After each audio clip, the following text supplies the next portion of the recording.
दोस्तों recently K-pop की दुनिया ने एक बहुत ही बड़ा सितारा खो दिया जिसका नाम है किम सेरॉन, जो कि बहुत ही ज्यादा फेमस के-पॉप के ड्रामा एक्ट्रेस थी।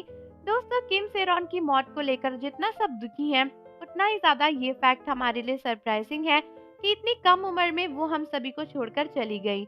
जहां पर उनकी मौत की वजह खुदकुशी बताई जा रही है, कई सारे किम सेरॉन के फैंस का कहना है कि उनकी मौत असल में खुदकुशी से नहीं हुई है बल्कि उनकी जान ली गई है। कई लोगों ने ये इल्जाम आर्मीज और बीटीएस के मेंबर शुगा पर लगाया है, जो कि काफी सरप्राइजिंग फैक्ट है। कई सारे किम सेरॉन के फैंस का कहना है कि आर्मीज और शुगा की वजह से किम सेरॉन ने अपनी जान ली है और एक तरीके से इन लोगों ने मिलकर उन्हें मारा है। लेकिन आखिर ये क्या बात है और इतना बड़ा आरोप आर्मीज और शुगा पर क्यों लग रहा है? वो जानने से पहले चैनल को जरूर सब्सक्राइब कर लो और बेल आइकन प्रेस कर दो। तो दोस्तों आपको पता ही है किम सेरॉन और शुगा के साथ सिमिलर ही केस हुआ था। किम सेरॉन भी कुछ वक्त पहले नशे की हालत में ड्राइव करते हुए पकड़ी गई थी, जिसके बाद उनके करियर पर एक बड़ा धब्बा लग गया। और दोस्तों कुछ वक्त पहले शुगा के साथ भी यही सेम कंट्रोवर्सी हुई थी, जिसके बाद शुगा को पुलिस इन्वेस्टिगेशन के तहत काफी सारा फाइन और पेनल्टी पे करना पड़ा था। और तब से शुगा भी अपने करियर में ज्यादा एक्टिव नहीं है और एक तरीके से ब्रेक पर है, क्योंकि उनकी मिलिट्री भी चल रही है और तब से शुगा का भी कोई पब्लिक अपीयरेंस नहीं हुआ है। ऑल्दो एक आर्मी होने के नाते हम जानते हैं कि हमारे शुगा को भी उस इंसिडेंट में बहुत हेट मिली थी, जबकि उनकी तो गलती भी नहीं थी।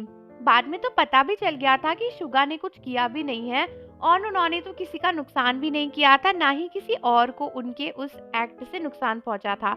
लेकिन बहुत सारे लोगों का कहना है कि किम सेरॉन की मौत इसीलिए हुई क्योंकि शुगा का जो इंसिडेंट था उसके बाद बहुत सी आर्मीज किम सेरॉन को टारगेट कर रही थी और कह रही थी कि किम सेरॉन को उतनी हेट नहीं मिली जितनी शुगा को मिल रही है।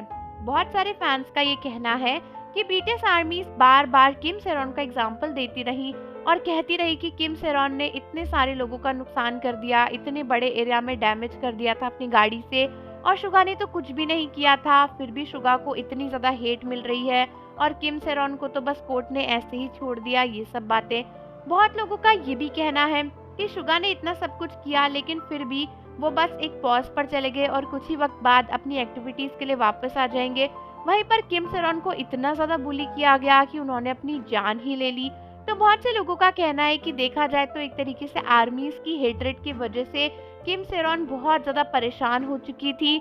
और क्योंकि शुगा का जो इंसिडेंट था वो इतना ज्यादा ऊपर उठ गया था, क्योंकि शुगा की पॉपुलैरिटी इतनी ज्यादा है, तो बहुत लोगों का कहना है कि उस इंसिडेंट की वजह से किम सेरॉन को बेहद हेट मिली। कई सारे लोग शुगा के केस से किम सेरॉन को कंपेयर कर रहे थे और बार बार कह रहे थे कि किम सेरॉन को जल्दी छोड़ दिया, किम सेरॉन को कम हेट मिली, जबकि शुगा को इतनी हेटरेड मिल रही है। तो कई सारे फैंस का कहना है कि इन सब एस्पेक्ट्स की वजह से किम सेरॉन की जो मेंटल स्थिति थी वो और ज्यादा खराब हो गई और इसी वजह से उन्होंने अपनी जान दे दी। तो दोस्तों वैसे तो ये काफी सेंसलेस बात है, लेकिन अब दुख जब होता है इंसान को तो वो अक्सर ऐसी बातें करता है, उससे आप क्या ही कहोगे। जिस फैन ने अपने आइडल और अपनी एक्ट्रेस को खोया है, हम उसका दुख समझ ही सकते हैं बीटीएस आर्मी होने के नाते, इसलिए इस बातों पर फैन वॉर करने की तो कोई जरूरत नहीं है। बट हाँ, ये काफी गलत है कि किस तरीके से जबरदस्ती इस केस में अब बीटीएस को ड्रैग किया जा रहा है जस्ट बिकॉज इसलिए क्योंकि दोनों का केस सिमिलर है। और दोस्तों केस सिमिलर भी तो क्या ही कहें, काफी डिफरेंट है देखा जाए तो। माना कि दोनों नशे की हालत में ड्राइविंग करते हुए पाए गए थे, लेकिन किम सेरॉन के केस में बहुत लोगों को नुकसान हुआ था और शुगा के केस में वो एक छोटे से इलेक्ट्रिक स्कूटर पे थे, जो कि एक तरीके से व्हीकल भी नहीं माना जाएगा। तो देखा जाए तो केस काफी डिफरेंट है, लेकिन अब सेरॉन के फैंस इस समय बहुत दुखी हैं, तो ठीक है अपना गुस्सा वो निकाल रहे इस तरीके से। बट काफी गलत बात है कि किस तरीके से बीटीएस शुगा और आर्मीज को टारगेट किया जा रहा है इस मैटर में। और आर्मीज आप मुझे कमेंट में बताओ कि आपका इसके बारे में क्या सोचना और कहना है। और जाने से पहले चैनल को जरूर सब्सक्राइब कर लो, बेल आइकन प्रेस कर दो। मिलते हैं आपसे अगली वीडियो के साथ।